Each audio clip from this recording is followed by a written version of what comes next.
kembali lagi di Avenue Podcast Projection, Project Management in Online Network. Nah, teman-teman, hari ini gimana nih kabarnya? Semoga semuanya selalu sehat ya. Nah, di sini Melanie kembali lagi nih bersama Strong Woman yang sebelumnya sudah ada seriesnya dan ini merupakan lanjutan dari Woman in Project Management. Nah, teman-teman, hari ini Melanie bersama Mbak Nailil Muna, SEPMP, yaitu sebagai Head of SITAK Renewal Department at PT Protelindo. Selamat siang Mbak Nailil Muna. Siang. Melanie panggilnya Mbak Muna aja Muna. boleh ya? Oke, Mbak Muna, boleh disapa-sapa dulu nih untuk teman-teman Avenuers yang nonton podcast kita pada hari ini. Halo Avenuers, selamat siang. Semoga hari ini berjalan baik untuk Avenuers semua.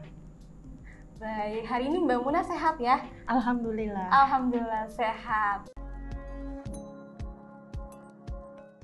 Nah, Mbak Muna boleh nih, karena ini merupakan Women Series ya in Project Management. Melanie pengen tahu dulu nih latar belakang Mbak Muna tuh sebenarnya pendidiknya apa sih? Boleh dijelasin dulu kepada teman-teman Avenuers. Saya lulusan ilmu ekonomi dan studi pembangunan di Universitas Diponegoro. Gak usah diinfo angkatannya ya.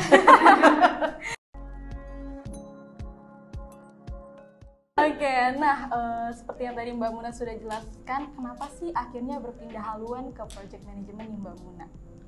Jadi berpindah haluannya itu tidak dengan sengaja ya. Jadi ketika saya waktu itu sedang pembuatan skripsi, waktu itu ada kesempatan magang lah di satu company. Satu company ini dia mengerjakan pembangunan tower waktu itu. Nah, waktu itu kesempatan magang, akhirnya magang di sana tuh sekitar hampir setahun sampai skripsinya selesai lah ya. Nah, setelah itu ditawarin. Nah, mulailah ketika bergabung di company itu sebagai staff, akhirnya mulai banyak tahu mengenai project management, terus aplikasinya seperti apa gitu. Karena waktu kuliah itu kan kita semua, mungkin saya ya, di fakultas saya tuh ada mata kuliah manajemen proyek, tapi ya kurang apa ya, karena kita nganggapnya ya itu mata kuliah gitu. Jadi ya cukup tahu, tapi implementasinya seperti apa yang kita tidak mendapatkan cukup exposure gitu. Oke, baik. Berarti benar-benar mulainya dari magang dulu ya Mbak Muna. Betul. Nah, baik Mbak Muna, seperti yang dilihat dari gelar Mbak Muna nih sudah memiliki sertifikasi PMP ya Mbak Muna. Nah, di sini setelah berkecimpung di dunia project management dan juga mendapatkan sertifikasi PMP, manfaat apa sih yang Mbak Muna rasakan dari mendapatkan sertifikasi tersebut? Jadi ketika akhirnya lulus mendapatkan gelar PMP, akhirnya saya tahu ya, mungkin Avenuers yang sudah mendapatkan gelar PMP akhirnya seperti terbuka gitu pikirannya bahwa ternyata praktek yang kita lakukan itu berbeda dengan guidance-nya. Nah, disitulah ketika kita mengetahui, oh praktek sebenarnya tuh seperti ini, baru kita menemukan ada hal-hal yang harus kita perbaiki dari situ. Nah, ternyata ketika kalau kita lakukan itu guidance PMP secara benar, nah ini saya yakin sih project itu ya berjalan sesuai yang kita plankan gitu, asal kita ikuti guidance-nya itu. Oke, wah luar biasa sekali Mbak Muna dari jawabannya. Nah, luar biasa sekali dari jawaban Mbak Muna tadi. Nah, bisa diceritakan gak sih Mbak tentang apa sih suka dukanya saat terjun di dunia project management dan mendapatkan sertifikasi PMP nih Mbak, dan juga tips and tricksnya tuh seperti apa sih Mbak? Boleh. Jadi waktu itu di kantor saya itu ada program untuk training PMP. Waktu itu sebenarnya juga kita tahu lah ya, gelar PMP itu cukup bergengsi dan diakui gitu. Artinya kalau di belakang nama kita ada PMP itu bisa dibilang oh ini guaranteed lah ya gitu. Sebagai project manager itu guaranteed gitu. Nah, waktu itu dari berapa employee? Sekitar 40 employee yang akhirnya berani di challenge. Jadi kan trainingnya selesai nih dalam beberapa minggu, akhirnya semuanya sudah selesai training. Kemudian challenge selanjutnya apa? Ujian. gitu kan. Semuanya menghindar, kayaknya saya udah cukup paham deh gitu kan. Saya nggak perlu gelar PMP gitu. Tapi sebenarnya bukan itu poinnya sih. Karena memang ujian PMP itu bisa dibilang itu horor gitu. Ibaratnya saya mendingan ngerjain 1000 proyek deh daripada saya ujian PMP gitu kan. Tapi buat teman-teman yang suka tantangan boleh loh dicoba. Buat reviewers yang suka tantangan itu boleh dicoba. Nah, kita itu ketika kita ngejar sertifikasi PMP, kita harus punya plan, intinya gitu. Jadi buat mendapatkan gelar PMP ya kita treat sebagai project juga gitu. Plan-nya seperti apa, timeline-nya seperti apa, effort-nya apa aja, itu juga harus disiapkan. Saya waktu itu setelah melahirkan ujian PMP-nya. Jadi sebenarnya sih sebagai ibu yang juga bekerja, mendapatkan gelar PMP itu bukan tidak mungkin, asal kita punya plan-nya, itu aja. Jadi waktu itu sebenarnya sih saya cuma mau menyelesaikan kewajiban saya ke kantor karena kantor sudah membiayai training PMP-nya. Terus kantor nanya kapan ujian, ayolah ujian aja lah biar nggak ditanya lagi gitu. Waktu itu gitu. Akhirnya saya minta waktu persiapan 3 bulan. Kita atur nih waktunya, misalkan nih kita trial PMP, online testnya itu 4 jam ya. Jadi ya diatur, kalau kita start jam 8, oke, kelar jam 12. Nah itu bikin kesepakatan lah sama keluarga, di jam-jam itu saya nggak bisa diganggu gitu. Tapi ya kewajiban harus diselesaikan semua ya. Tapi sebenarnya ya ada komunitas di Indonesia ini, Project Management Institute chapter Indonesia, itu mereka punya study group untuk belajar. Nah saya dapat banyak bantuan dari situ. Berarti dari study group yang diselenggarakan oleh Project Management Institute ya, Mbak Muna. Baik, luar biasa sekali untuk insight yang sudah diberikan oleh Mbak Muna. Nah, Mbak Muna di sini banyak sekali teman-teman Avenuers yang ingin bertanya bahwa Mbak Muna itu pastinya sudah banyak aktif di komunitas maupun juga sebagai profesional. Nah, bagaimana sih cara Mbak Muna untuk menyelaraskan antara pekerjaan, keluarga, dan juga komunitas tersebut? Kita sebagai ibu rumah tangga dan sebagai profesional itu sudah cukup sibuk ya. Mungkin Avenuers juga mengalami lah. Jadi nggak ada opsi mana yang mau dikalahkan gitu kan. Dua-duanya juga harus dapat porsi gitu. Apalagi kita tambahkan lagi nih satu di situ komunitas gitu. Artinya kalau kita udah join di komunitas, kita harus ready gitu untuk assignment-nya gitu. Nah, kondisinya waktu itu jangan coba-coba kalau memang nggak niat gitu ya. Jadi memang harus dari hati bahwa kalau kita join komunitas tuh kuncinya apa? Ikhlas, ya kan? Karena apa? Karena kalau kita di komunitas itu yang kita dapat itu bukan manfaat secara komersial ya, tapi kita dapat manfaatnya tuh berupa network, terus pengalaman, sharing dari teman-teman yang berada di komunitas yang sama.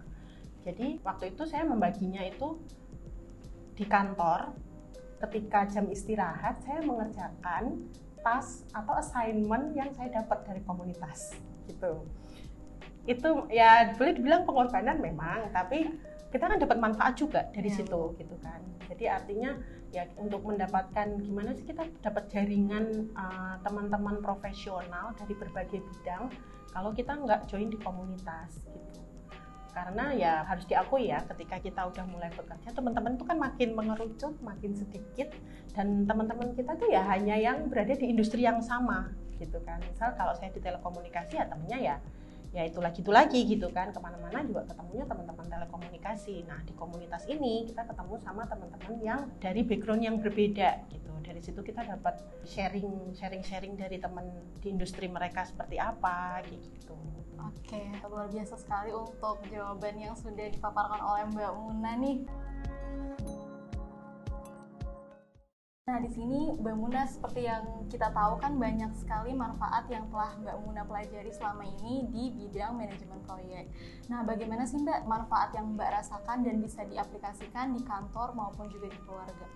Sebenarnya kita semua ya dengan tanpa sadar itu kita melakukan aktivitas itu kita bisa terapkan ilmu manajemen proyek. Jadi nggak hanya murni harus di kantor, di keluarga, atau kita sebagai individual pun kita bisa menerapkan ilmu manajemen proyek. Misal nih Melani kuliah atau ada plan nikah seumpamanya ya, persiapan menikah itu kita bisa terapkan loh ilmu manajemen proyek. Oh, apa aja gitu, apa sih yang harus dipersiapkan, time management, terus resource-nya, dananya, siapa aja stakeholders-nya, nah seperti itu.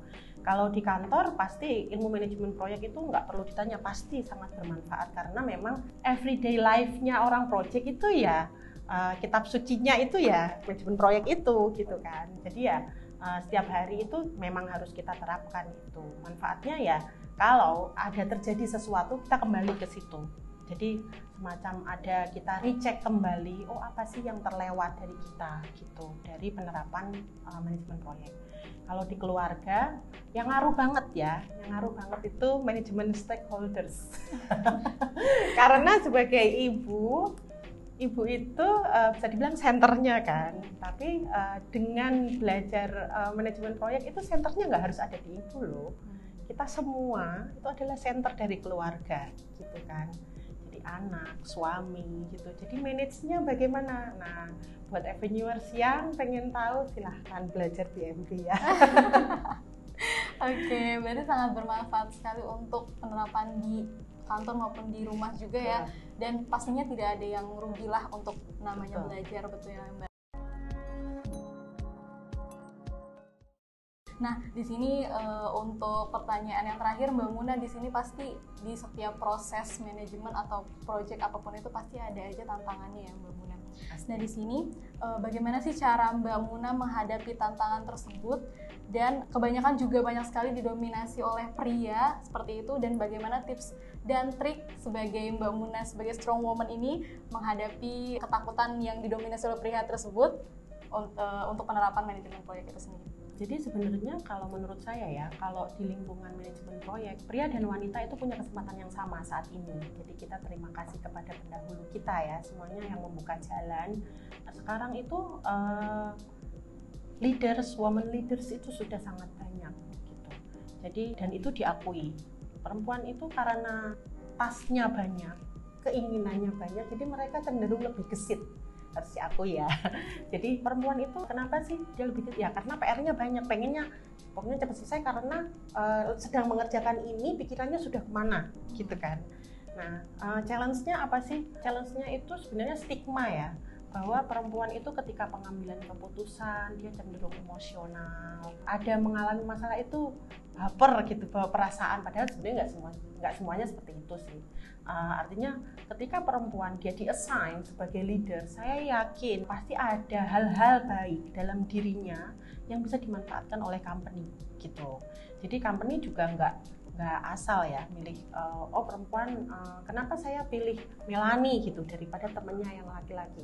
Jadi pertimbangannya bukan karena Melanie perempuan dia lebih ini, enggak. Jadi kemampuan Melanie dan teman Melanie yang laki-laki itu akan di-compare secara fair gitu. Jadi kalau tantangannya paling ya tentang stigma itu, tapi kalau kita kasih lihat buktinya ya, jadi kita nggak usah banyak sangkal lah stigma itu, tapi kita kasih lihat aja buktinya bahwa memang kita mampu sebagai leader, sebagai orang yang involving di project management, kita mampu secara ilmu dan kemampuan. Saya yakin orang juga akan mengakui emang benar nih Melanie memang orang yang tepat untuk mengisi posisi itu.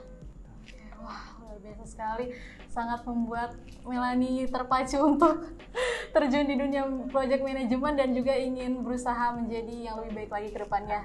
Oke, baik Mbak Muna. Dari insight semuanya nih, boleh dikasih closing statement dulu nih kepada teman-teman Avenuers sebagai strong woman di sana supaya tidak takut terjun di manajemen proyek. Untuk Avenuers semua, intinya kita semua bisa meraih apa yang kita inginkan selama kita menyiapkan plan-nya. Jadi nggak hanya saya pengen jadi CEO nih, oke, kita accept keinginannya sebagai CEO, tapi apa? Plan-nya apa? Nah itu di situ kita bisa terapkan tuh project management di situ. Kalau teman-teman belajar PMP, teman-teman akan bikin dengan sendirinya akan bikin roadmap untuk menjadi CEO itu. Jadi untuk teman-teman Avenuers, untuk yang laki-laki jangan takut kalau Anda punya strong woman, karena strong woman itu adalah partner yang seimbang untuk Avenuers semua. Untuk teman-teman Avenuers yang perempuan, kita semua strong woman, kita semua bisa dan kita semua pasti mampu. Keren banget. Wah, Mbak Muna terima kasih banyak untuk Sama-sama. insight-nya pada hari ini. Semoga teman-teman Avenuers bisa mengambil manfaat yang diambil dari podcast kita pada hari ini. Mbak Muna, sekali lagi saya ucapkan terima kasih banyak untuk podcast hari ini. Dan teman-teman Avenuers jangan lupa ya untuk selalu cek website kita di avenue.co.id. Dan jangan lupa juga untuk like, komen, dan juga subscribe di channel YouTube kita Avenue Group. Teman-teman sekali lagi terima kasih dan sampai jumpa.